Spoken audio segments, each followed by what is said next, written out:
Đây này, nội. Đây, cái mùi từ cái áo này ra đây này. Đây là mùi bia trộn với cả mùi thuốc lá đấy. Ngửi đi.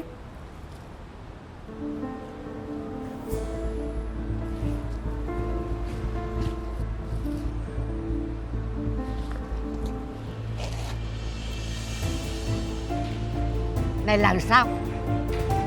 Này là sao? Hả? Trả lời cho nó biết đi.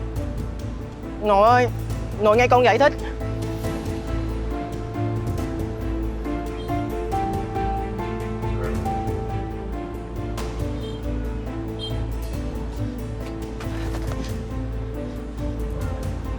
Vừa lòng anh chưa?